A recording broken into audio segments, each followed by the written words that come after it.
चलिए, बोर्ड तो चलाना आता ही नहीं, आप कैसे सिलेक्शन दिलवाओगे? पता है, एक मिनट की बात है। मेरा जहां पे गांव है, मेरे गांव के पास में, जस्ट पास में एक छोटा सा गांव है, उसमें काफी अधिकारी हैं। उसमें एक रिटायर्ड कर्नल साहब थे। कौन थे? कर्नल समझते हो? अब वो रिटायर होके आए तो उन्होंने क्या, खेती बाड़ी शुरू कर दी। उन्होंने अपना खेत, बगल में कोई दूसरे थे। एक दिन कर्नल साहब ने क्या किया, खेत के बीच में खाई लगाते हैं ना, खाई समझते हो? खाई लगाई तो वो अब उनको आती ही नहीं, तो टेढ़ी मेढ़ी सी लगा दी। और बगल वाले जो भाई साहब थे, जो हमेशा जिंदगी में खेती कर रहे थे, अंगूठा छाप थे, वो आए, आगे उनको बुलाया, आपको किसने बना दिया कर्नल? आपको खाई लगानी नहीं आती? क्या खाई लगाने से कर्नल बनता है? बनता है क्या? ओके, वो इलिटरेट थे इसलिए उन्होंने ऐसी बात कही, लेकिन आप तो सब ग्रेजुएट है, इसलिए आपको इन चीजों को सोचना है। ओके, तो अभी तक जो नए हैं, एकदम नए, वो ध्यान से मेरी बात सुने, और जो पुराने बच्चे हैं वो जहां से हमने छोड़ा था वहां से हम शुरू करते हैं। अभी आधे पौने घंटे की अपनी क्लास होगी, और कल 11 बजे से लेकर 1 बजे तक साइकोलॉजी की क्लास होगी, और हमेशा होगी, रेगुलर होगी, 11 to 1 PM। ठीक है, जिसको भी पढ़ना है उसका वेलकम है, और जिसको नहीं पढ़ना है कोई बात नहीं है। साथ में जीके की बाकी क्लासेस उसके बाद होंगी, है ना, 1-1 घंटे का जो भी शेड्यूल होगा वो क्लासेस रहेंगी, तो आपको डिसाइड करना है। अब कोई ये ना सोचे कि साहब फिर 8 घंटे हमारा लंबा हो जाएगा, है ना, लंबा हो जाएगा तो तपस्या तो आपको करनी है, और जो इस तपस्या से डरता है, मुझे नहीं लगता कि स्टूडेंट है। मैंने 12-12 घंटे, 13-13, अभी बेड़ा सर कह रहे थे 12 घंटे पढ़ाते हैं, हम पढ़ते हैं 12 घंटे कंटिन्यू पढ़ते हैं, और रिजल्ट देते हैं वो बच्चे। तो ऐसा कुछ नहीं है कि साहब 6 घंटे पढ़ लिए तो थक गए, दिमाग काम नहीं कर रहा, दिमाग ज्यादा काम करेगा। ओके, सिगमंड फ्रॉइड की बात करें तो सबसे पहले ध्यान होगा आपको, सारा नहीं दोहराऊंगा, बस थोड़ी सी बात। मनोविज्ञान में 3 बल हैं। कितने बल हैं? पहला कौन सा? मनोविश्लेषणवाद, जिसको इंग्लिश में क्या बोलेंगे? Psycho analysis. क्या बोलेंगे? तो साइको एनालिसिस देने वाले सिगमंड फ्रॉइड। इसलिए कभी भी जिंदगी में ऐसा प्रश्न आए कि मनोविज्ञान का प्रथम बल कौन सा, तो बोलना मनोविश्लेषणवाद। क्या बोलेंगे? लेकिन इंपॉर्टेंट रहेगा साइको एनालिसिस। क्या रहेगा? चलिए, लगे हाथ, आप मेरे को बता दें, मनोविज्ञान का दूसरा बल या दूसरी ताकत क्या है? यस, व्यवहारवाद। क्या है? व्यवहारवाद, जिसको इंग्लिश में बोलते हैं बिहेवियरिज्म। क्या बोलते हैं? बिहेवियरिज्म। और मनोविज्ञान का तीसरा बल मानवतावाद। ये उनकी आवाज है जो मेरे से पढ़ रहे हैं। मानवतावाद तीसरा बल है। मानवतावादी 2 लोग याद है, एक का नाम अब्राहम मैस्लो और दूसरे कार्ल रोजर्स। दूसरे कौन है? अब सिगमंड फ्रॉइड की बात करें तो सिगमंड फ्रॉइड कौन से देश के थे? देश क्या था? ऑस्ट्रिया, राजधानी वियना। और सिगमंड फ्रॉइड के मॉडल को हमने पढ़ा 3 भागों में बांटकर। सबसे पहला हमने पढ़ा था इड, ईगो, सुपर ईगो। वो क्या था?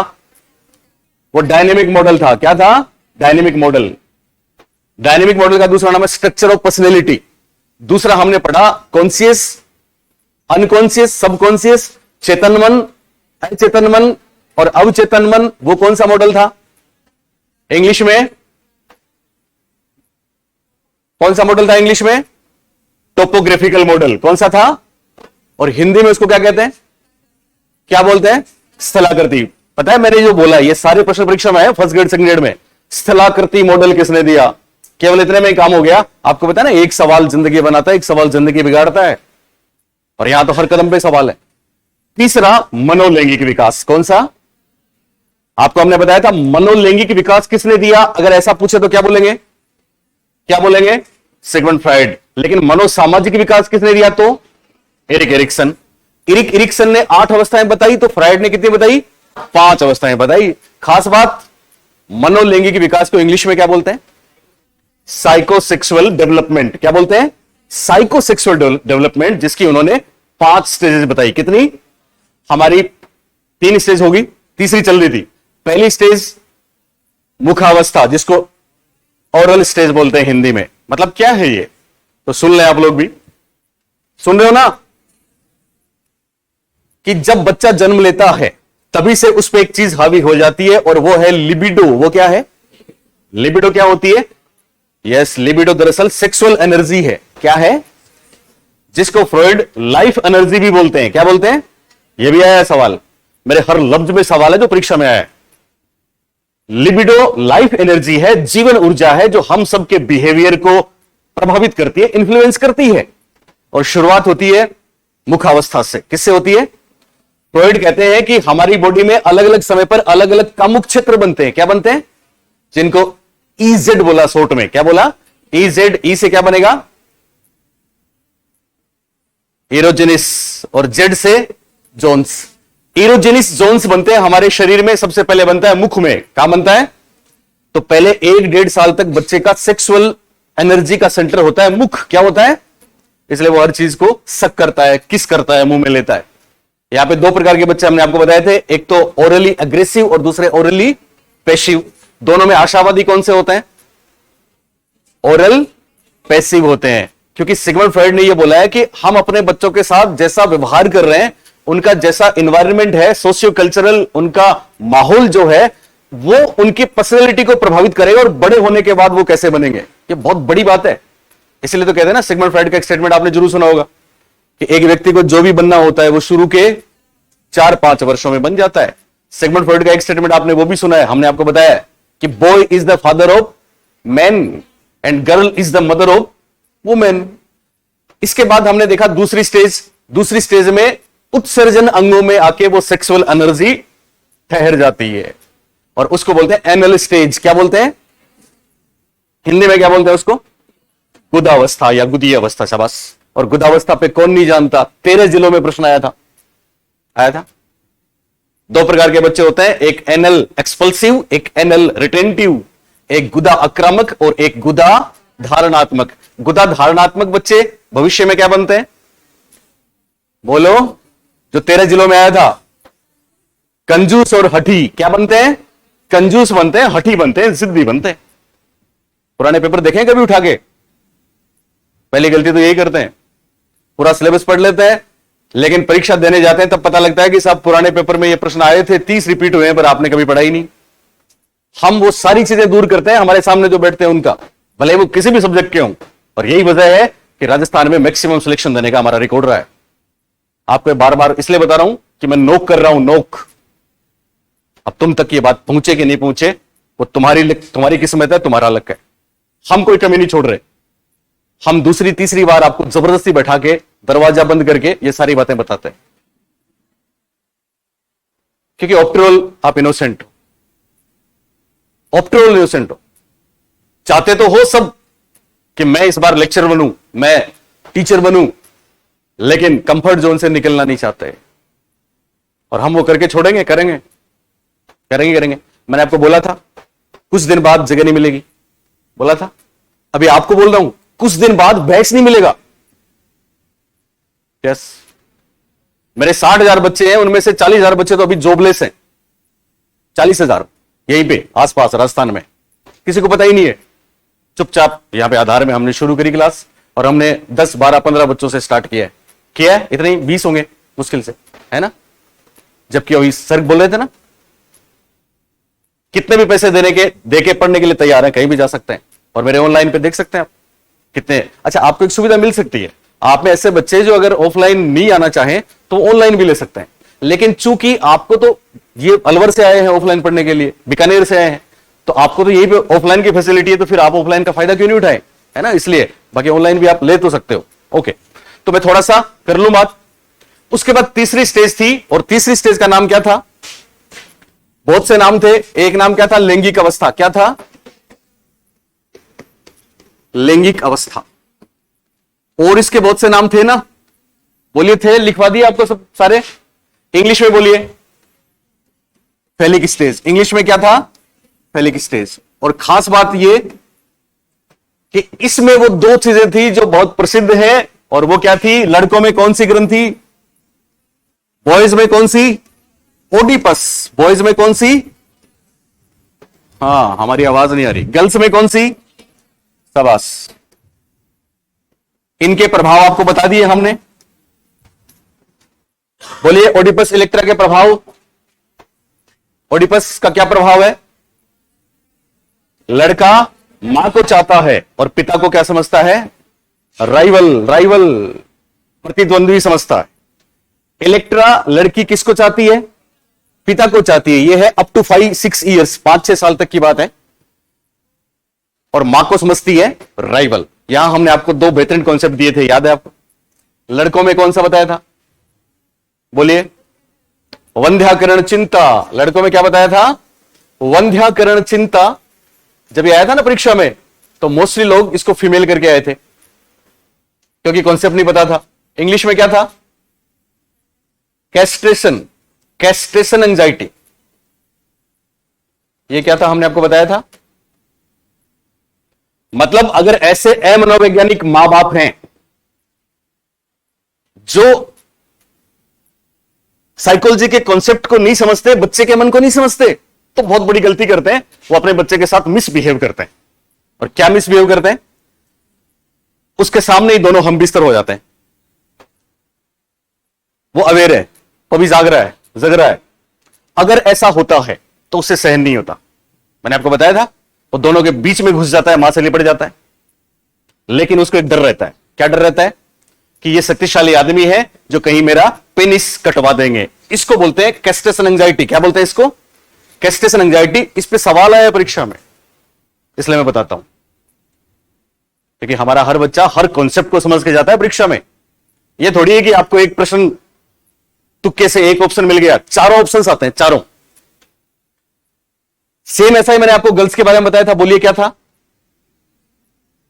गर्ल्स में एक प्रकार की एनवी थी। कौन सी? Penis env. गर्ल्स में क्या थी? Penis env. और पेनिस इनवी का मतलब क्या था? यस, हिंदी में लिंग ईर्ष्या। क्या था? लिंग ईर्ष्या। मतलब ऐसी लड़कियां, ऐसे परिवार जिनमें लड़कों को लड़कियों के ऊपर तरजीह दी जाए।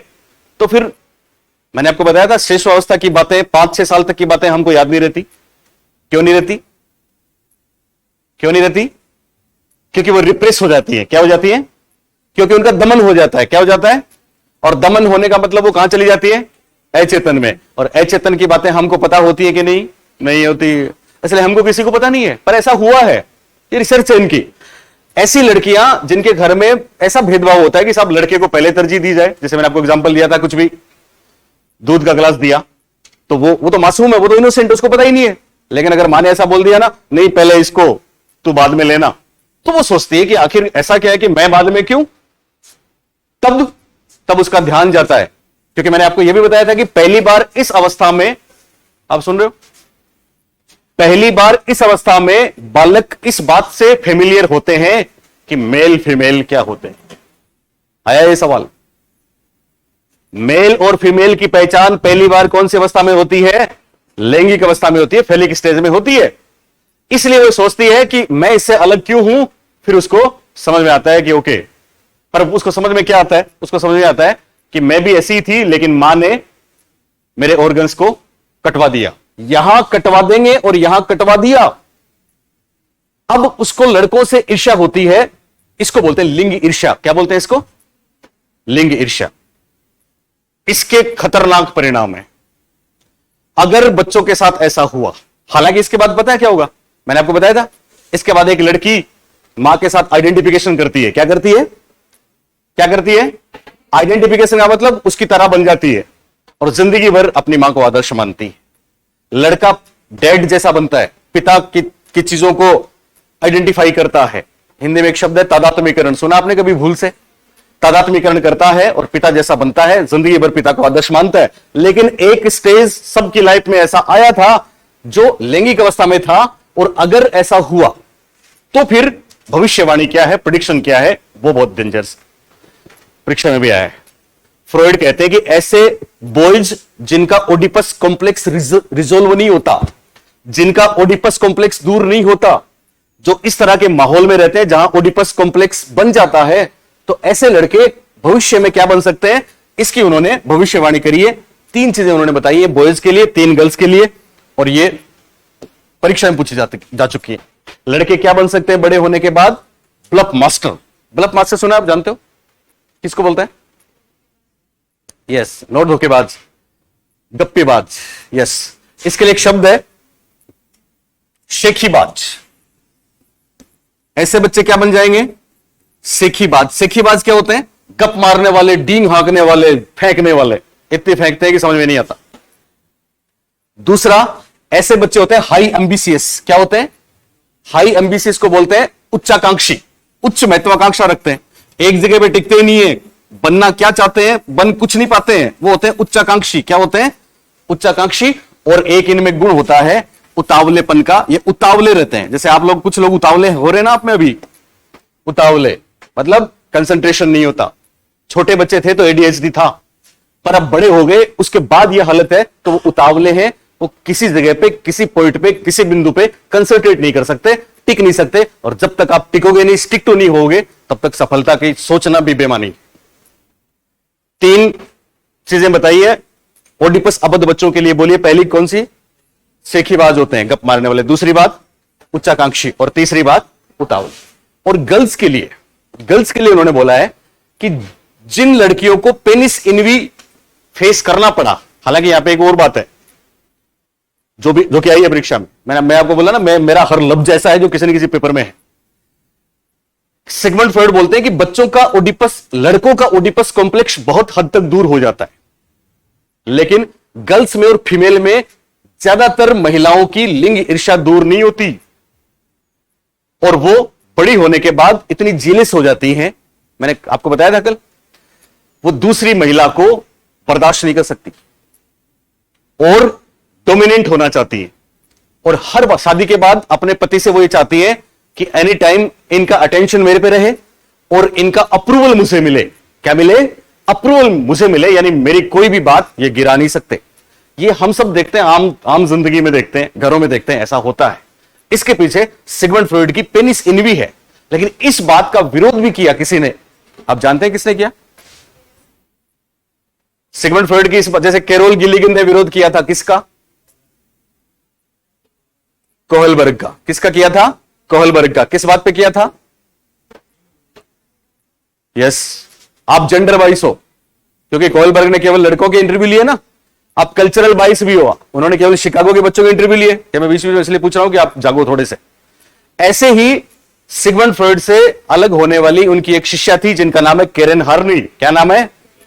कैरेन हार्नी ने बोला कि फ्रॉइड साहब, आपने फीमेल के साथ जो अपना रिसर्च किया है वो गलत किया है।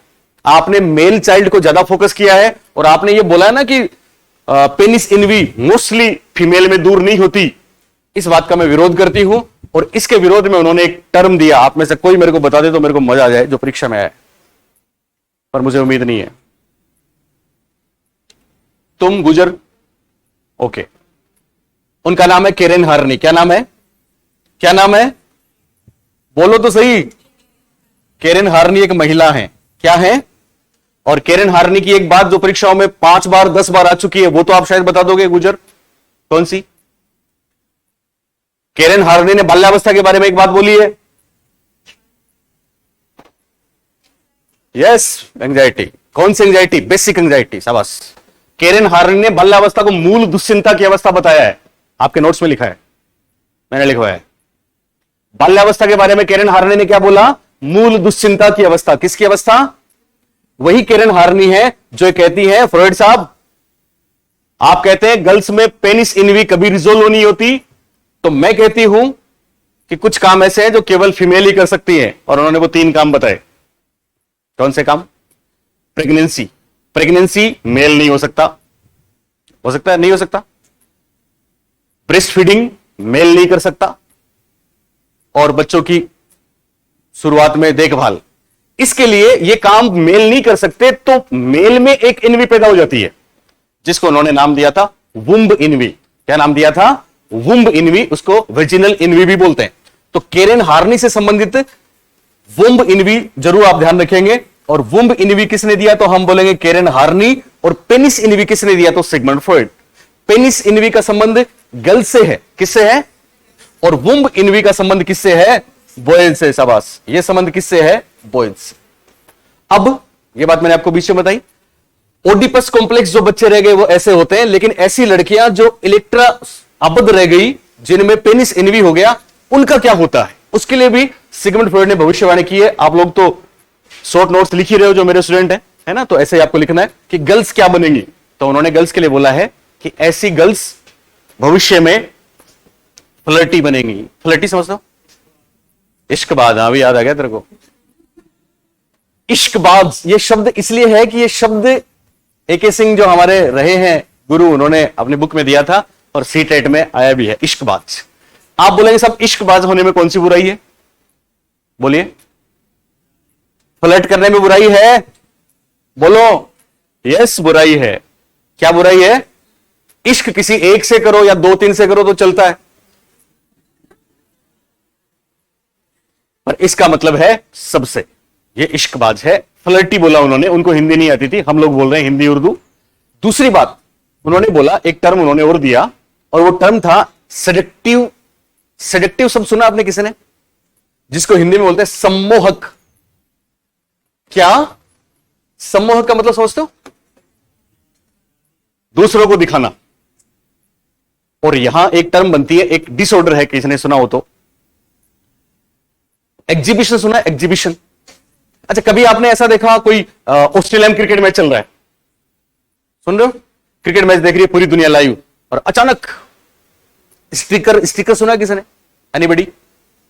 अचानक कोई दर्शक, चाहे मेल हो चाहे फीमेल हो, एकदम न्यूड बीच में भाग के चला जाता है। देखा ऐसा स्टिकर? तो ये वही है, यानी ये किसी के सामने भी अपने ऑर्गन्स को दिखाते हैं अचानक, और ऐसा फॉरेन में बहुत होता है। साइकोलॉजी की बातें मोस्टली फॉरेन की हैं। तो ये सम्मोहकता दरअसल क्या है? दूसरों को रिझाने वाली है, पर कैसे रिझाते हैं? दूसरों को इस तरह से रिझाते हैं, अपने ऑर्गन्स को दिखा के। हालांकि हमारे यहां पे इंडियन पेनल कोड में ये बैन है, और जिसने ऐसा किया उसको सजा मिली है, पनिशमेंट मिला है। लेकिन ये डिसऑर्डर है। ये क्या है? डिसऑर्डर है। लेकिन फ्रॉइड ने बोला है कि तमाम ऐसी लड़कियां जो पेनिस इनवी का शिकार हुई हैं, वो बड़ी होने के बाद ऐसी बन सकती हैं, सेडक्टिव बन सकती हैं। और तीसरी बात इन्होंने बोली है, वो तो और भी खतरनाक है, कि ऐसी गर्ल्स फ्री मिस्क्यूटी में जा सकती हैं। किस में जा सकती हैं? फ्री मिस्क्यूटी को हिंदी में बोलते हैं स्वच्छंद संभोगी। क्या बन सकती हैं? स्वच्छंद संभोगी। तो 3 भविष्यवाणियां हैं गर्ल्स के बारे में और 3 हैं बॉयज के बारे में, ये आपको ध्यान रखना है। ये स्टेज थी तीसरी। कौन सी स्टेज थी? तीसरी, जिसको इंग्लिश में क्या बोलेंगे? फेलिक स्टेज। अब क्या होता है सुने। हमने आपको बताया था एक बात, याद है, कि ईगो कब डेवलप होता है, इड कब डेवलप होता है, सुपर ईगो कब डेवलप होता है? याद है? इड का विकास कब होता है? यस, इड जन्मजात। ईगो ओरल स्टेज में, ईगो ओरल स्टेज में, और सुपर ईगो बोलो, लिखाया हुआ है फेलिक स्टेज। ईगो किसमें? सुपर ईगो किसमें? सुपर ईगो किसमें? फेलिक स्टेज। ये वही स्टेज है। क्या होता है, मैंने भी आपको बताया कि लड़की मां को राइवल मानती है, लड़का पिता को राइवल मानता है, लेकिन जैसे ही at the end of phallic stage 5-6 वर्ष का समय आता है, तो लड़का पिता के साथ और लड़की मां के साथ क्या करती है? आइडेंटिफिकेशन। क्या करती है? जिसको हिंदी में बोलते हैं तादात्म्यकरण। क्या होता है? तादात्म्यकरण। और ये वो समय है जब सुपर ईगो डेवलप होता है। तब क्या डेवलप होता है? Super ego. ये सवाल पूछा गया 10 बार से ज्यादा कि सुपर ईगो कौन सी साइकोसेक्सुअल स्टेज में डेवलप होता है। बात समझ में आई? लेकिन साथ में एक और खास बात, इसके बाद जो स्टेज आएगी चौथी, कौन सी? यस, चौथी, जिसका नाम क्या है? लेटेंट स्टेज है। शाबाश। या हिंदी में उसको हम बोलते हैं अव्यक्त अवस्था। तुम बताओ उसका नाम लेटेंट स्टेज क्यों है?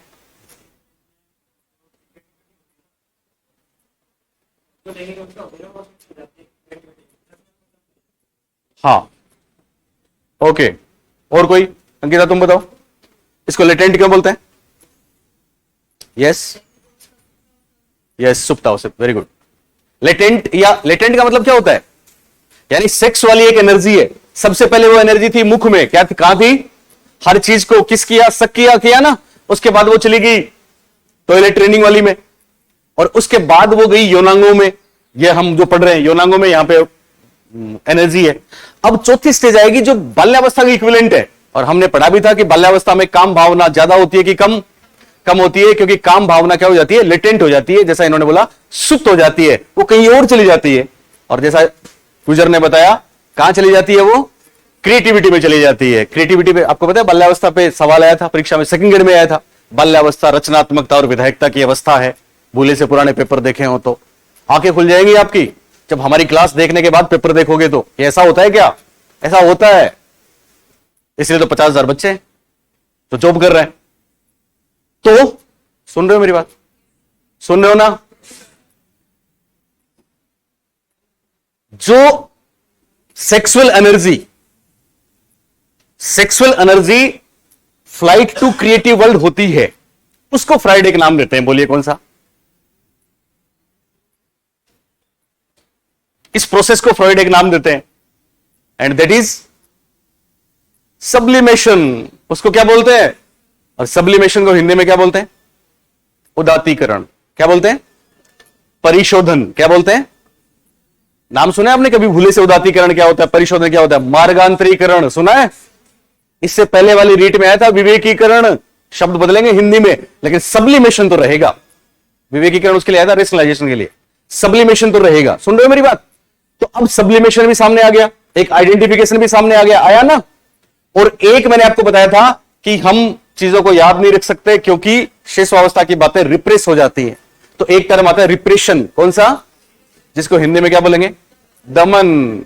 तो दमन आ गया, तदात्मीकरण आ गया, उदात्तीकरण आ गया, मार्गांतरीकरण आ गया ना? ये सारे के सारे कहलाते हैं, आपके टॉपिक है बाकायदा, फर्स्ट ग्रेड में, सेकंड ग्रेड में, रीट में। इनको पढ़ते हैं हम, समायोजन की रक्षा युक्तियां पढ़ते हैं ना, इनको क्या बोलते हैं इंग्लिश में? बोलो ना। Yes, very good. इनको बोलते हैं डिफेंस मैकेनिज्म। क्या बोलते हैं?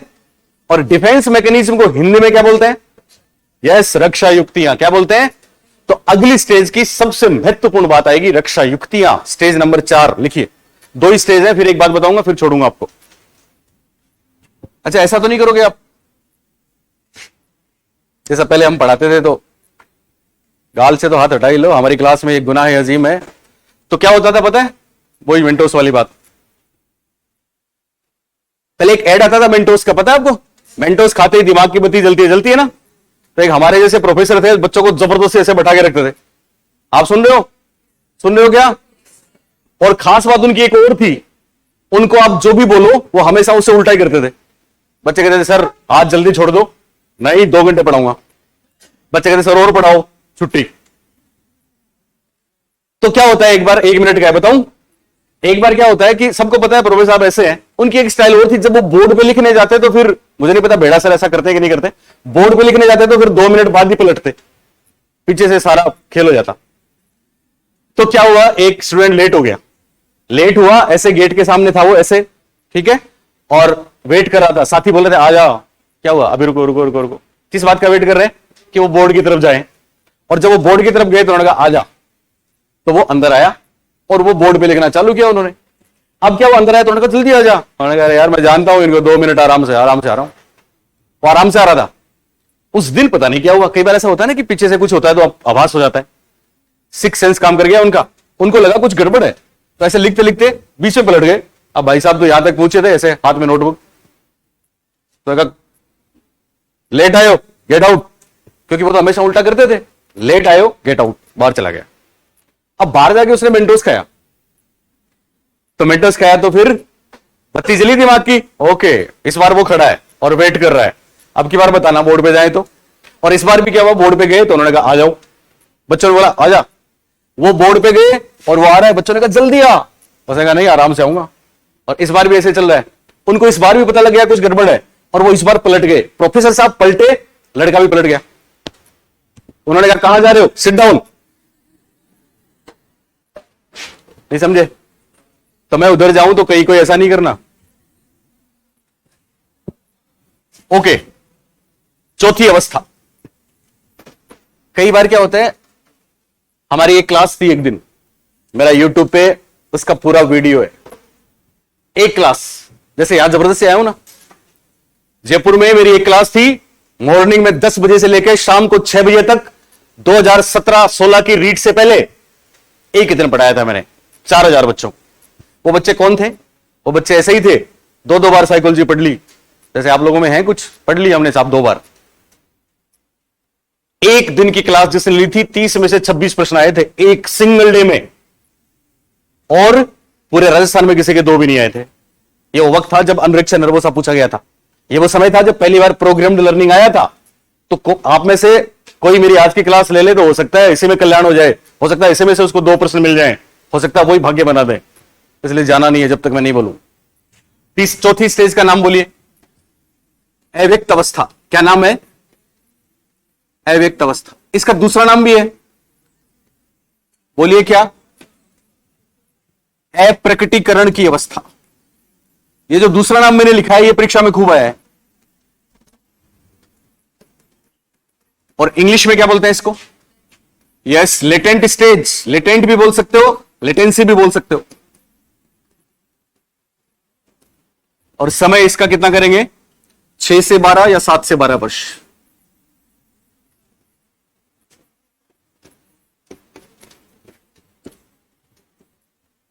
लिख रहे हो ना?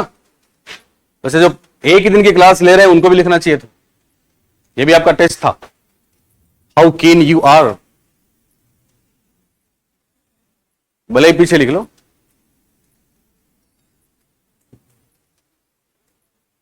तुम्हें भी बहुत कुछ सीखना है हमसे। चलिए, अव्यक्त अवस्था लिखा, दूसरा नाम क्या लिखा? वापस आ रही है वो, चिंता मत करो। जाओ, इन्फॉर्म करो, मैसेज करो, कुछ भी करो। नौकरी लेनी है, नौकरी लेनी है तो हमसे जुड़ो, कुछ और करना है तो फ्री हो। लेटेंट स्टेज लिखा सबने, समय लिख दिया। धर्माराम, क्या होता है इसमें? केवल एक ही बात है, वो कौन सी? लिखो जो मैंने आपको लिखवाई थी, आप लिखिए। फ्रॉइड के अनुसार इस अवस्था में, मतलब मेरी ये स्टाइल होती है पढ़ाने की, जिसमें इंग्लिश वर्ड भी साथ चलते हैं, जिसमें हर कॉन्सेप्ट चलता है। समझा देना कम से कम दोनों बगल वालों को। तो ये भूले से तो आ गई, लेकिन कहां आ गई? ये दोनों पढ़ी हुई है? मुझे नहीं लगता। आप पढ़ी हो? कहां पे? उत्कर्ष में। कैसा लगा था? आओ फिर इनको बताओ सबको, आगे आ जाओ। बाद में बताना है ना, इसके बाद मैं 5 मिनट का टाइम दूंगा, कुछ बात भी करेंगे अपन, है ना। उसमें उत्कर्ष में जाने कितने लोग थे ना? नहीं, साइकोलॉजी में भी काफी लोग थे, ऑनलाइन में काफी लोग थे ना। ओके, अभी भी लिया हुआ है? ओके, पर आपको बता दूं मैं, उसमें मेरी 30% चीजें ही हैं। दिल खोल के तो इस बार रख रहा हूं, ओनली 30%। पर वो 30% भी कमाल कर गई, पता है आपको। हमारा मुकाबला ऐसे लोगों से है राजस्थान में जिनको ठीक से साइकोलॉजी बोलना तक नहीं आता, लिखना तो दूर की बात है। गुजर, तुम जानते हो, चिंता की बात नहीं।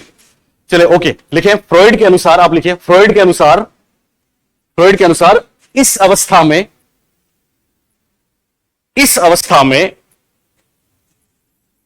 कौन सी ऊर्जा? लैंगिक ऊर्जा,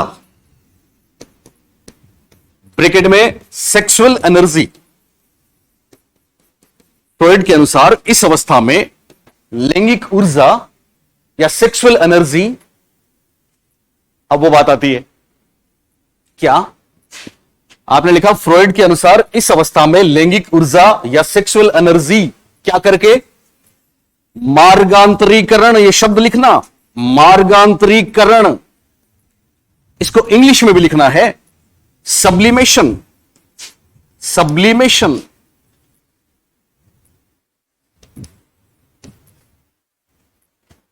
लैंगिक ऊर्जा मार्गांतरीकरण करके, सब्लिमेशन करके। टी आएगा, जो भी है टी आएगा, ऐसी की टी। हां, सब्लिमेशन करके, सब्लिमेशन करके, सब्लिमेशन करके। 3 क्षेत्र याद है आपको? खेलकूद, दूसरा चित्रकारी, तीसरा बताओ देखें। 3 फील्ड, खेलकूद, चित्रकारी। गरिमा कहां गई? शिक्षा, एजुकेशन। मार्गांतरीकरण करके खेलकूद, चित्रकारी, शिक्षा आदि क्षेत्रों में, खेलकूद, चित्रकारी, शिक्षा आदि क्षेत्रों में, रचनात्मकता सृजनात्मकता, रचनात्मकता एक ही चीज होती है, इंग्लिश में क्रिएटिविटी बोलते हैं।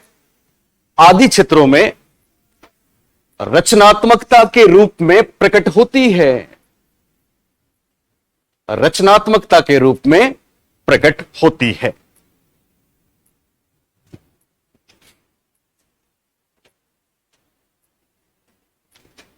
इसलिए तो इसको आपको पता है, इस स्टेज को बोलते हैं फ्लाइट टू क्रिएटिव वर्ल्ड।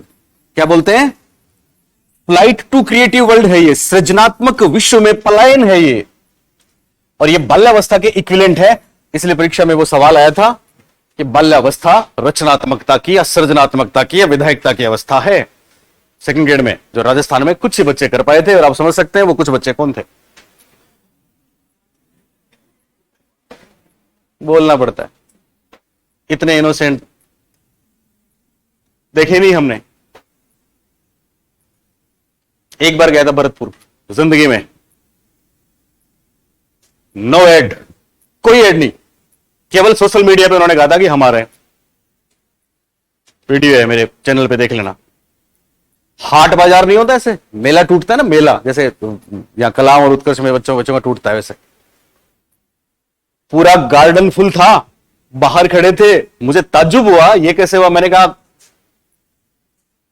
कैसे आए हो आप लोग इतने, क्या आप मेरे से पढ़ चुके हैं? तो मोस्टली उनका जवाब था जैसे उसने दिया कि सर हम आपको देखने आए कि वाकई आप भरतपुर आ रहे हो क्या, क्योंकि हम आपसे उत्कर्ष में ऑनलाइन पढ़ते हैं। ये बात मैं इसलिए बता रहा हूं कि मैं तो आपके पास चला के आया हूं, और मैं आया ही नहीं हूं। 3 बार भेड़ा सर ने आपको बोला है, हिंदी में घनश्याम जी सर ने आपको बोला है कि आप साइकोलॉजी क्लास ले लो, मौका है। बोला था? बोला था आपको? भेड़ा सर ने आज से पहले बोला था मैथ्स वाले बच्चों को, बोला था कि नहीं? फिर चलिए इसको पूरा करो। खेलकूद, चित्रकारी, शिक्षा आदि में कौन सी गतिविधियों के रूप में प्रकट होती है? बोलिए। यस, रचनात्मक गतिविधियों के रूप में प्रकट होती है। सिंपल बात। आखिरी 5वीं स्टेज, और 5वीं स्टेज क्या है? जनन अवस्था। 5वीं है जनन अवस्था। कौन सी अवस्था? जनन अवस्था, जिसको इंग्लिश में बोलेंगे जेनाइटल स्टेज।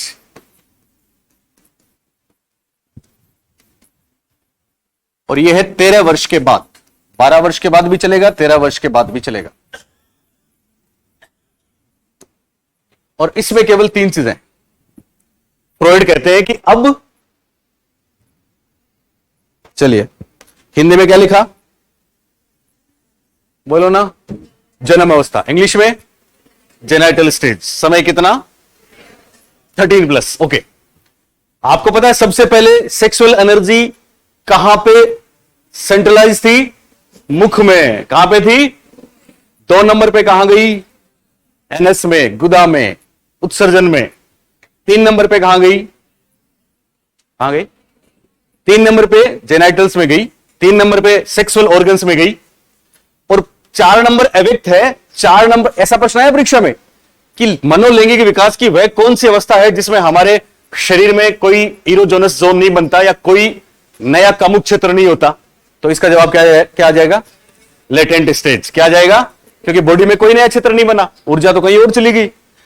5वीं तीसरी का वापस रिपीटेशन है, रेप्टाइल हो रहा है, यानी यह भी जनन अवस्था है। बस फर्क इतना है कि यहां यौनांग विकसित हो जाते हैं, शाबाश, या मेच्योर हो जाते हैं। तो फ्रॉइड कहते हैं कि अब बच्चा, मे बी मेल फीमेल, वो जवान हो गए, मेच्योर हो गए, लेकिन अब भी सेक्सुअल एनर्जी 3 रूपों में प्रवाहित होती है। पहले 2 साल, फिर 2 साल, और फिर जिंदगी भर। वो 3 क्या है, उन पर भी प्रश्न आ चुका है। तो इसको सीधा सीधा हम 1 2 3 करके लिखते हैं। इसके 3 भाग हैं। पहला आपने कभी सुना हो तो ऑटो इरोजन सुना है? Auto erosion, auto erosion, do you know? Yes, what is this? Yes, क्या होता है इसमें? ओके, राइट, स्वमोह। क्या बोलेंगे इसको? स्वमोह या आत्ममोह, या फिर स्व कामुकता भी बोल सकते हैं। इंग्लिश में बोलते हैं ऑटो इरोसन या इरोजन। लेकिन बड़ी बात, इसी का दूसरा नाम है नार्सिसिज्म। ये तो सुना है। 2 नंबर पे आएगी होमोसेक्सुअलिटी, समलैंगिकता, जिसमें पूरी दुनिया में बहुत विवाद चल रहे हैं। होमोसेक्सुअलिटी। तुम सही बता रही हो लड़की। और तीसरी है फिर हिट्रोसेक्सुअलिटी, विषम लिंगी या विषम लिंगिक कामुकता या विषम लिंगिकता भी लिख सकते हैं हिंदी में। हिंदी में गूगल से ट्रांसलेट करते हैं परीक्षा में, इसलिए कोई चिंता की बात नहीं है, इंग्लिश ध्यान होनी चाहिए। हिट्रोसेक्सुअलिटी ये फाइनल स्टेज है जिसमें 3 चीजें होती है। स्वमोह, ऑटो इरोजन, नार्सिसिज्म बोलते हैं इसको। समलैंगिकता, होमोसेक्सुअलिटी बोलते हैं इसको। विषम लैंगिकता, हेटेरोसेक्सुअलिटी बोलते हैं इसको। ये मनोलैंगिक विकास की आखिरी स्टेज है, लास्ट। सबने लिखा? आप में से कुछ ऐसे भी महानुभाव हैं क्या, इनोसेंट से बच्चे, इनोसेंट ही अल्टीमेटली, जो अभी तो खैर आप पहला ही दिन है, जो खाली हिंदी लिख रहे हैं, इंग्लिश नहीं लिख रहे? ऐसा मत करना। जहां पे मैं आपको इंग्लिश के टर्म्स लिखाऊं उसको तो जरूर लिखना है, क्योंकि वही आपको भीड़ से अलग करेगा। भले ही स्पेलिंग गलत निकलो, कोई फर्क नहीं पड़ता, क्योंकि इंग्लिश नहीं है, साइकोलॉजी है। समझ रहे हो ना मेरी बात? हर परीक्षा में 2-3 हादसे तो ऐसे होते हैं कि इंग्लिश में कुछ हो रहा है, हिंदी में कुछ हो रहा है, कौन सा मानेंगे? क्या प्रूफ दे इससे ज्यादा? ओके। और साइकोलॉजी में तो है ही सारा खेल इंग्लिश का। अब बताएं मेरे को, आपको जनन अवस्था को इंग्लिश में क्या बोलेंगे? बोलिए। Genital stage. 3 भाग किए, पहला कौन सा? स्वमोह। इंग्लिश में क्या बोलेंगे? और इसका दूसरा नाम नार्सिसिज्म। इसको हिंदी करने की जरूरत नहीं है ना, आत्मा नामिका लिख देगा कोई, कोई कुछ लिख देगा, गूगल से ट्रांसलेट करके पेपर में आएगा, हर बार बदलेगा। दूसरी समलैंगिकता को क्या बोलेंगे? होमोसेक्सुअलिटी। और तीसरी स्टेज सब स्टेज है जिसको इंग्लिश में क्या बोलेंगे? हिट्रोसेक्सुअलिटी। ओके। अब देखो छोटी सी बात, फ्रॉइड कहते हैं कि जब प्यूबरिटी, सुन रहे हो मेरी बात, शुरू हो गई, किशोरावस्था शुरू हो गई, तो पहला काम यह होगा कि और सेक्सुअल ऑर्गन्स, यौनांग परिपक्व हो जाते हैं, मैच्योर हो जाते हैं। और सबसे पहले आता है ये तूफान जिसको बोलते हैं नार्सिसिज्म। ये तो हम कई बार यूज करते हैं, मेरे ख्याल से आप सब जानते होंगे, है ना? दरअसल ये नार्सिसिज्म जो शब्द है, ठीक ओडिपस इलेक्ट्रा की जो कहानी मैंने आपको बताई थी, वैसे ही इसकी भी कहानी है जो मैंने आपको शेषावस्था में बताई थी, याद है आपको? एक सवाल ये उठता है परीक्षा में बहुत बार के साथ, नार्सिसिज्म आ जाए तो हम परीक्षा में शेषावस्था करें कि किशोरावस्था करें, क्योंकि ये किशोरावस्था चल रही है। समझ रहे हो ना मेरी बात? ये किशोरावस्था की इक्विवेलेंट है, इससे पहले वाली बाल्यावस्था की इक्विवेलेंट थी, और उससे पहले वाली तीनों या तो पूर्व बाल्यावस्था बोलेंगे, शेषावस्था बोलेंगे। ओरल एनल फेलिक को बोलेंगे ना, गालों पे हाथ रखने वालों हटा लो, नहीं तो हमारे सामने हो फिर भी नहीं हो। तो अगर ऐसा आ जाए, दोनों ऑप्शन, पहली बात तो परीक्षा में दोनों ऑप्शन एक साथ आपको नहीं देंगे, क्योंकि फ्रॉइड किशोरावस्था में भी नार्सिसिज्म की बात करते हैं और शेषावस्था में भी करते हैं, पर फिर भी कोई जोर देके पूछ ही ले तो फिर हमारे पास आना, हम एक मेल करेंगे तो बोनस मिल जाएगा। उसके लिए ध्यान रखना, शेषावस्था दरअसल इन्फेंटाइल सेक्सुअलिटी है, उसमें प्राइमरी नार्सिसिज्म होता है। शब्द जुड़ेगा साथ में, कौन सा? प्राइमरी। और अगर प्राइमरी शब्द नहीं जुड़े तो आंसर क्या आएगा? किशोरावस्था। और मोस्टली ऑप्शंस में किशोरावस्था, शेषावस्था एक साथ नहीं आएंगे, तो कोई सा भी एक आए वो आंसर कर देंगे। बात समझ में आई आपको? एक्चुअली नार्सिसिज्म क्या होता है, तो हम अभी बात कर रहे थे ना कि बच्चों के साथ पेरेंट्स को मिसबिहेव नहीं करना चाहिए। मिसबिहेव क्या हो सकता है, हम इसके बाद एरिक्सन पढ़ेंगे, वहां भी आप जानोगे क्या होते हैं मिसबिहेव। मिसबिहेव वो होते हैं जब मां बाप अपने, सुन रहे हो, मैं एक हाथ से दुखी हो जाता हूं, तुम दोनों लगा के बैठी हो, कोई बात नहीं, पर तुम्हारा वो लेवल बढ़िया है इसलिए चलेगा। हाँ, आंखें फाड़ फाड़ के देखना बहुत अच्छी बात होती है, इससे पता लगता है कि आप कितने उसको लेने के लिए तैयार हो। ओके, सुन रहे हो ना? तो पेरेंट्स क्या अपने बच्चे को प्यार करते हैं, हाँ या ना? करते हैं, सब करते हैं। तो क्या वो अपने बच्चे के साथ मिसबिहेव कर सकते हैं, गलत व्यवहार कर सकते हैं? करते हैं, यस, क्योंकि उनको साइकोलॉजी का ज्ञान नहीं होता। ऐसी ही एक घटना थी नार्सिसिज्म। दरअसल यूनान, ग्रीक, समझते हो, एथेंस जिसकी राजधानी है, यूनान की घटना है 1100-1200 शताब्दी की, आज से करीब 1000 साल पहले की बात है। वहां पे एक राजा थे बहुत बड़े, और राजा के साथ क्या प्रॉब्लम थी, उनके कोई संतान नहीं थी। बहुत बड़ा राज्य था, कोई संतान नहीं है, बहुत दुखी परेशान, पता नहीं कहां कहां उन्होंने मन्नतें मांगी। अल्टीमेटली रिजल्ट मिला और उनके घर में एक बच्चा पैदा हो गया। और उस बच्चे का नाम उन्होंने रखा नार्सिस। क्या नाम रखा? आपको मैं बता दूं, नार्सिस जब पैदा हुआ तो देखने वालों की आंखें फटी की फटी रह गई, क्योंकि यह बहुत खूबसूरत था, बहुत सुंदर था। एक तो राजा का राजकुमार, ऊपर से इतने बड़े वंश का भावी सम्राट, प्रिंस, इतना खूबसूरत, देखने वालों की लाइन लग गई। जैसे इरोज थेनाटोस, एक इसके बाद मेरे को याद दिलाना, मैं बहुत शानदार बात बताने वाला हूं आपको। देखने वालों की लाइन लग गई। तो आज से 1000 साल पहले क्या था पता है ना आपको? भीड़ उमड़ पड़ी, राजा रानी बहुत खुश, राजकुमार के दर्शन कर लो।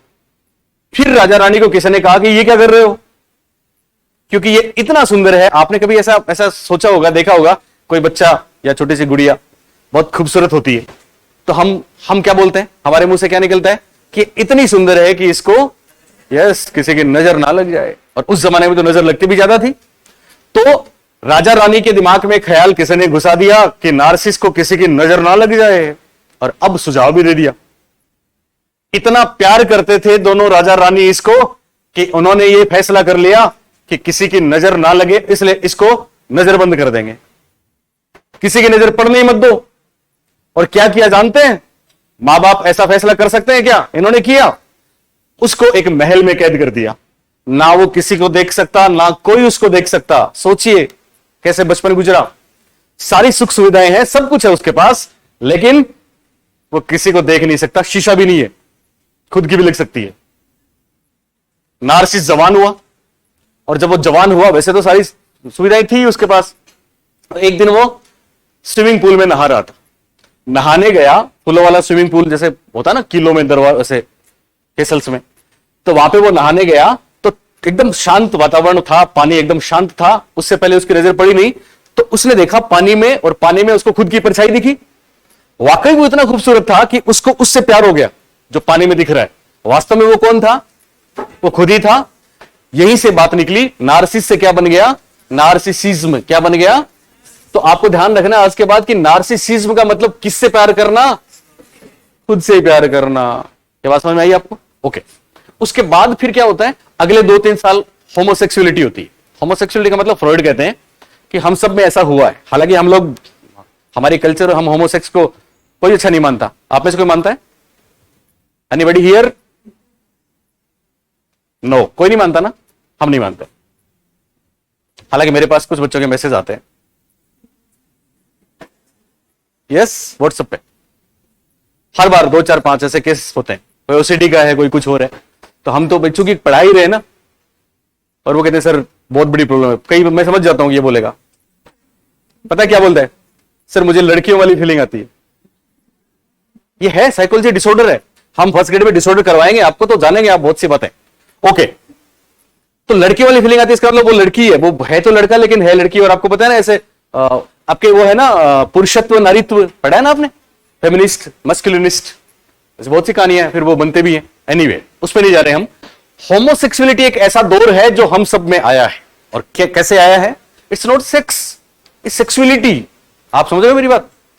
यानी किसी न किसी क्या किशोरावस्था के 2 साल बीतने के बाद, लगभग अराउंड 15, एक लड़की को दूसरी लड़की अच्छी लगती है, उसको हग करती है, उसको मजा आता है, वो उसको हाथ पकड़ के रखती है, इवन बेड पे साथ सोते हैं। एक लड़के को दूसरा लड़का अच्छा लगता है, पर वो दौर गुजर जाता है। और ये वो दौर गुजरने के बाद फिर फाइनली कौन सा आता है? विषम लैंगिकता आता है, हेटेरोसेक्सुअलिटी होती है, जिसको फ्रॉइड कहते हैं कि फिर स्पीशीज प्रिजर्व होती है, प्रोडक्शन होता है, हम सब आगे बढ़ते हैं और खुशी खुशी विपरीत लिंगी के साथ जीवन बिताते हैं। That was psychosexual development. पर इसमें सबसे ज्यादा इंपॉर्टेंट जो परीक्षा में बात आती है वो है 2। कितनी? अब तक जो बताई है मैंने वो सारी बातें आई हैं, लेकिन सबसे ज्यादा 2 बातें आई हैं, वो दोनों अभी बाकी हैं। 2-2 मिनट की हैं। आप चाहो तो बता दूं? नए लोग सब लिखोगे उसको? ओके, लिखिए। मैंने एक सवाल दिया था कम्युनिटी पे, याद है? फिक्सेशन, याद है ना? फिक्सेशन, स्थिरीकरण। स्थिरीकरण पे सवाल आता है, और मेजर कॉन्फ्लिक्ट रिजोल्यूशन पे सवाल आता है। इसको बोलते हैं, आप सुन रहे हो मेरी बात, कि सब कौन सी अवस्था में कौन सी बड़ी बात होती है और कौन सी अवस्था में कौन सी खराब बात होती है, मोटे तौर पे। और उसका भविष्य पे, प्रेडिक्शन पे, भविष्यवाणी पे क्या असर पड़ता है। तो उसके लिए एक छोटी सी टेबल है, छोटी सी। आप सबसे पहले उसमें लिखेंगे एक नंबर पे अवस्था। एक नंबर पे क्या लिखेंगे? अवस्था। में छोटा लिखता हूं, अवस्था को इंग्लिश में क्या बोलेंगे? स्टेज। दूसरा कॉलम होगा, इसमें इस अवस्था में कामुक क्षेत्र कौन सा है? कामुक क्षेत्र। कामुक क्षेत्र का मतलब समझते हो? इंग्लिश में बोलेंगे कामुक क्षेत्र। बोलिए इंग्लिश में क्या था? Erogenous, erogenous zone, E Z. और तीसरी बात, इस अवस्था में प्राथमिक विकास क्या होता है, मुख्य विकास क्या होता है? मुख्य विकास, इसको इंग्लिश में बोलते हैं प्राइमरी डेवलपमेंट। Primary development. आपको सवाल मिल जाएगा परीक्षा में इसमें से, और राजस्थान में किसी के पास नहीं है बिल्कुल, क्योंकि 4 से 5% तो वही आते हैं जो हमारे बच्चों को ही आते हैं, और हर बार ऐसा होता है। मुख्य विकास, और इसके बाद एक चीज आती है और वो है आपका स्थिरीकरण। इसको इंग्लिश में बोलते हैं फिक्सेशन। फिक्सेशन, सुन रहे हो ना सब लोग? स्थिरीकरण क्या है? जब मुख्य विकास वाली चीज नहीं होती तो हम बड़े हो जाते हैं, लेकिन फिर भी उस स्टेज में ही रहते हैं। तो एक नंबर पे सबसे पहले था, कौन सी अवस्था थी? बोलो।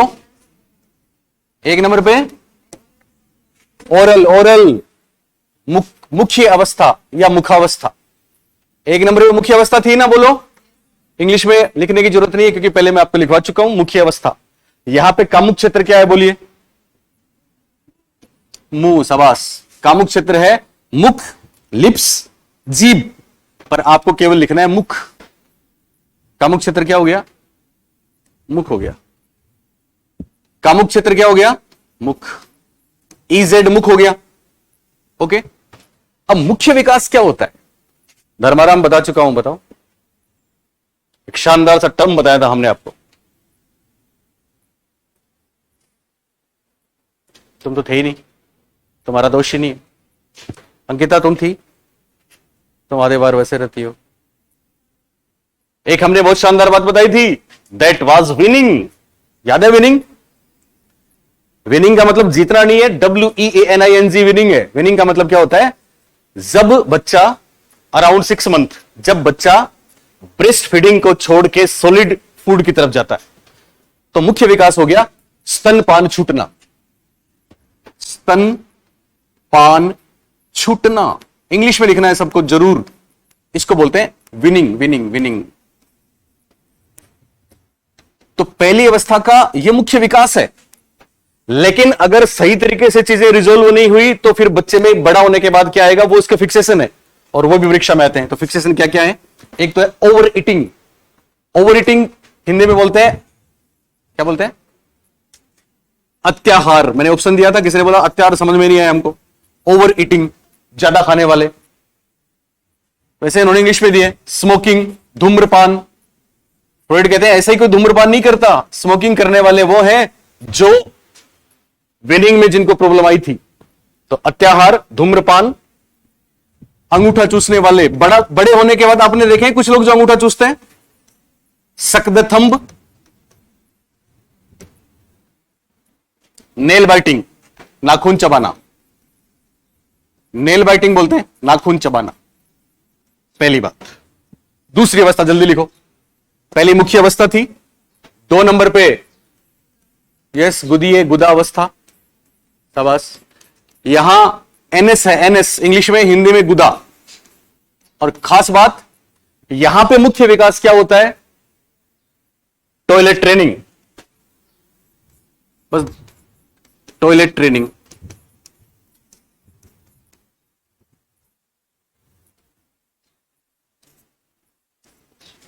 और यहां पे अगर ये सही रिजोल्व नहीं हुआ, टॉयलेट ट्रेनिंग, यहां पे बच्चे के साथ मिसबिहेव हुआ, मैंने आपको बताया ना, जबरदस्ती बाथरूम नहीं जा रहा, जा, या बार बार सुसु गया तो मत जा, ये किया तो गड़बड़ हो जाएगी। क्या गड़बड़ होगी? ऐसे लोग मैसी और डिसऑर्गेनाइज्ड पर्सनैलिटी के मालिक बनते हैं। मैसी का मतलब आपने सुना होगा अस्त व्यस्त,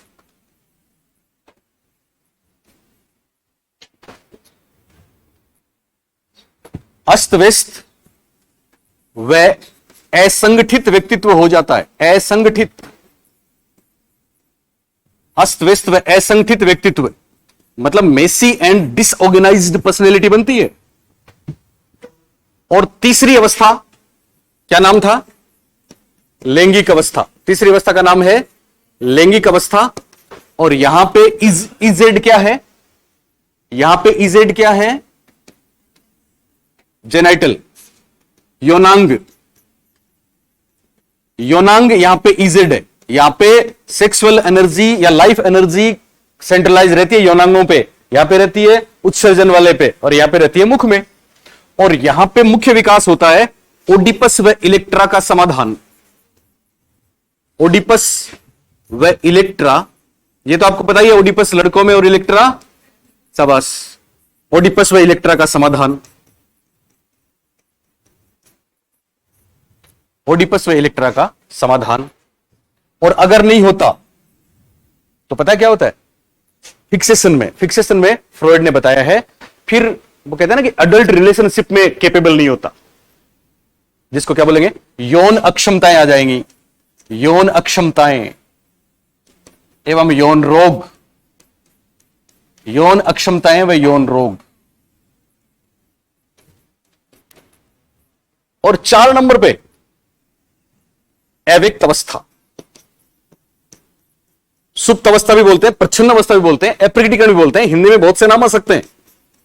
और अव्यक्त अवस्था में यह सवाल आया है, अव्यक्त अवस्था में बोलिए एरोजेनस जोन कौन होता है? कोई नहीं होता। तो कोई नहीं, यह सवाल आया परीक्षा में कि कौन सी अवस्था औरों से अलग है? यह है साहब, क्योंकि कोई नया कामुक क्षेत्र शरीर में नहीं बनता। लेकिन यहां क्या होता है, बहुत खास बात क्या आपने बताई थी। आपका नाम क्या है? रक्षा। वेरी गुड रक्षा, तुम मेरे चैनल पे जरूर आना रक्षा, ठीक है? मैं अक्सर उसमें, अभी आप लोगों को बता दूं, मेरा चैनल है ना, जाने के बाद आप उसको वो करना। यस, मेरा नाम पता है आपको? बोलिए क्या नाम है? ओके, साइकोलॉजी की स्पेलिंग आती है सबको? हाँ, PH मत करना, PSY करना, PSYCHOLOGY, PSYCHOLOGY। फिर मेरा नाम अशोक पारिक। आपको बुरा लग रहा है क्या? आया हूं तब से तुम ऐसे ही बैठी हो। नहीं चाहती ये सब भी कुछ करें? चाहती हो? तो अगर ये हमारे सर हैं, हम सबके ही हैं, तो उस पे आना। उस पे आने का मतलब, उस पे मैं जैसे अभी ये वाला जो काम हुआ है ना, मतलब ये वाला जो टॉपिक हुआ है ना अपना चल रहा है गरिमा, इस पे जितने क्वेश्चंस है वो सब मैं लूंगा और वो एज ए टेस्ट सीरीज जाएगा। तो उसमें आप जरूर आना। उसमें पूरी इंडिया के लोग आते हैं, तो आपको पता भी लगेगा कैसे आंसर देते हैं, कैसे, जैसे आपको थोड़ा थोड़ा आज जागे हो ना, थोड़े से आप कैसा भी होता है क्या, उसमें मजा आएगा आपको। इसलिए उस पे आना। तो 2 मिनट की बात है धर्मेंद्र जी, 2 मिनट की बाद आता हूं। तो ये जो लेटेंट वाली की खास बात क्या थी, गुजर बताओ, अभी बात कर रहे थे हम। खास बात इसमें है रक्षा प्रक्रम। यह प्रश्न आया था परीक्षा में, रक्षा युक्तियों का उदय होना। मैंने एक सवाल दिया था इस पे, रक्षा प्रक्रम, यानी यहां पे रक्षा प्रक्रम बनेंगे। और इसको इंग्लिश में जरूर लिख लो, डिफेंस मैकेनिज्म या मेंटल मैकेनिज्म बोलते हैं। और इन चौथी और 5वीं का वो कोई नहीं है, मतलब आपका फिक्सेशन कोई नहीं है। और 5वीं है जनन अवस्था, जेनाइटल वाली। बस 2 minute Dharmendra ji, 2 minute please. जनन अवस्था, जनन अवस्था में विकास क्या होता है? यहां पे 2 बातें बहुत बड़ी महत्वपूर्ण है। एक तो पूर्ण लैंगिक विकास, गलती नहीं करना है, परीक्षा में ध्यान देना। एक तो पूर्ण लैंगिक विकास हो जाता है इसमें। अच्छा सुनो, इसका जो इजेड है वो सेम ऐसा ही है, योनांग। इसका इजेड भी योनांग है। योनांग तीसरे में भी है और 5वें में भी है, ठीक है? चौथे में कोई नहीं है। चौथे और 5वें में फिक्सेशन कोई नहीं है। 5वें में पूर्ण लैंगिक विकास हो जाता है एक तो। और दूसरी बात ध्यान देना, ईगो और सुपर ईगो, ईगो व सुपर ईगो, हालांकि इनका डेवलपमेंट पहले हो जाता है शुरू, लेकिन इनका पूर्ण विकास यहीं पे होता है। ईगो व सुपर ईगो का पूर्ण विकास, इसको गौर से ध्यान से समझना, क्योंकि परीक्षा के लिए बहुत महत्वपूर्ण बात है। पूरी टेबल। और फाइनली फिक्सेशन कोई नहीं। ये टेबल बहुत काम की है। हालांकि फ्रॉइड साहब की कुछ बातें और हैं जो इनसे बेहतर हैं, इनसे काम किए हैं। अब मुझे ईमानदारी से बताओ, आप कल 11 बजे से मैं क्लास शुरू कर रहा हूं, 11 से 2, सॉरी 11 से 1, 2 घंटे। मैं चाहता हूं कि आप सब लोग जो शिक्षक बनना चाहते हैं, लेक्चर बनना चाहते हैं, वो जरूर अटेंड करें। फिर भी किसी को बहुत ज्यादा प्रॉब्लम है तो वो ऑनलाइन ले सकता है, लेकिन ऑफलाइन में जो मजा आएगा वो ऑनलाइन में नहीं आएगा। बोलिए अभी मेरे को बता दें कितने लोग आएंगे कल 11 बजे, हाथ खड़ा करें। ओके, अभी क्लासेस और है ना, इसके बाद बाकी सर भी हैं, उनकी क्लासेस भी होगी। ओके, हमने आपको पहले दिन कुछ ऐसे डांट के बात